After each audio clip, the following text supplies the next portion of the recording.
Olá, nós estamos de volta com a nossa lição de número 9. Estamos estudando Ruth, essa moabita que foi inserida na história e na genealogia de Israel. Nós vimos no final do bloco anterior a importância que as mulheres ocupam na revelação bíblica. E isso é algo surpreendente. Por exemplo, quando a gente vê e percebe que as genealogias bíblicas elas eram predominantemente masculinas. No entanto, quando a gente olha para a biografia que nós encontramos na história de Jesus e olhamos para Mateus capítulo de número 1, onde nós temos ali a menção da árvore genealógica do Messias, a gente encontra na contramão do que era comum a menção de várias mulheres. E que coisa interessante, porque entre essas mulheres a gente vai encontrar o nome da nossa personagem de hoje, né?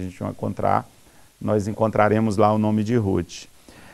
A história de Ruth, ela se delineia na época dos juízes, nesse período de anarquia religiosa e social, nessa época de infidelidade. A palavra de Deus vai dizer que uma mulher chamada Noemi, ela resolve sair da sua terra, ela resolve sair em direção a um país chamado Moabe, e vai para aquele lugar, logicamente, na tentativa de que a vida favorecesse, de que as coisas melhorassem. Devido às dificuldades em Israel, ela e sua família toda, seu esposo se chamava Elimeleque, e a gente encontra nome dos seus filhos, Malom e Quilion. E eles então migram de Israel na tentativa de que a sorte pudesse sorrir para eles, vão, e acontece o inesperado. Lá na terra distante, no país de Moabe, provavelmente devido a alguma questão genética, é o que a gente pode deduzir, morre o marido e logo depois morre os seus dois filhos, os dois filhos de Noemi. E ela fica sozinha, junto com duas noras. Uma se chamava Orfa e a outra se chamava Ruth, duas moabitas, e ela decide, então, voltar para sua terra, sozinha, desamparada. Ela retorna cabisbaixa para Israel. E o livro de Ruth, a história de Ruth, é um exemplo de superação.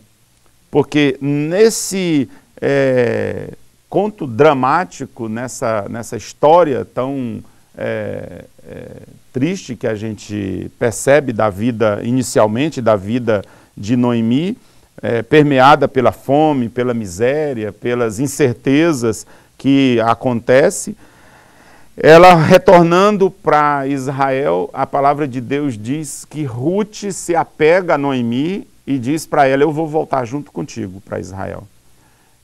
E a Noemi tenta convencer Ruth a que não fizesse isso. Ela diz: você não tem nada para ganhar com isso.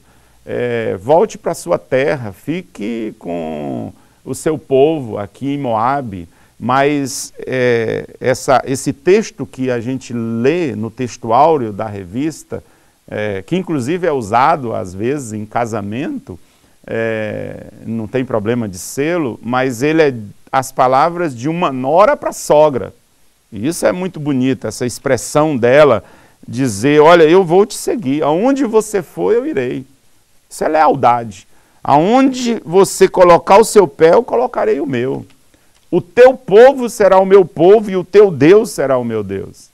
Mas essa história de superação numa época de muita dificuldade, nesse quadro de penúria, tem muita coisa para ensinar para a gente. Nos ensina que acima de toda tribulação e adversidade está Deus. Deus é capaz de gerar alegrias e bênção na vida de qualquer pessoa, no pior dos cenários. Uma coisa bonita que a gente vê na história dessa mulher de Ruth e no livro de Ruth é o agir silencioso e sutil de Deus. Deus está agindo em toda essa história, mas assim de uma maneira muito suave, de uma maneira que a gente às vezes até nem percebe. Nós vemos que a Ruth, ela era coberta de aparentes desvantagens. Além do fato de ela sofrer tantas adversidades, ela perder o marido, ela ser uma mulher, naquela cultura, a mulher tinha certa desvantagem, ela agora acompanha a sua sogra que, devido à falência, né, devido à morte do marido, agora ela também é uma mulher materialmente falida. As viúvas eram pessoas muito carentes naquele tempo, e no entanto, para completar, agora ela também, a Ruth, era também uma mulher pobre, uma viúva e uma mulher moabita. Mas é aí que as coisas começam a acontecer, né? Elas não se dão por vencidas, elas voltam para a sua terra e Deus as ergue como as duas, como um exemplo de superação para todos nós. E essa aparente falta de sorte, essa aparente desvantagem que essa mulher tem, é coberta pela graça de Deus. E a gente aprende uma coisa importante que serve para nós, é que o último capítulo da nossa história ainda está sendo escrito. A gente ainda pode superar todos os problemas, você e eu. Nós podemos vencer a despeito de todas as dificuldades que a gente possa ter na nossa vida. O nome de Deus é mencionado poucas vezes na sua história. Apenas 15 vezes nós temos o nome de Deus sendo mencionado. As coisas vão acontecendo assim muito lentamente, de modo muito sutil. E isso é brilhante, porque algumas vezes na Bíblia Deus age de modo assim muito claro, de modo incontestável. Mas em outras ocasiões, e é o caso aqui, Deus age de modo muito lento, aparentemente até não percebido. Há ocasiões, por exemplo, na história de Ruth, onde a Bíblia inclusive usa a expressão por acaso. Mas aí quando a gente vai lendo e olhando, a gente percebe que não foi por acaso, por exemplo, que ela vai colher grãos exatamente aonde Boaz, o seu futuro esposo, plantava.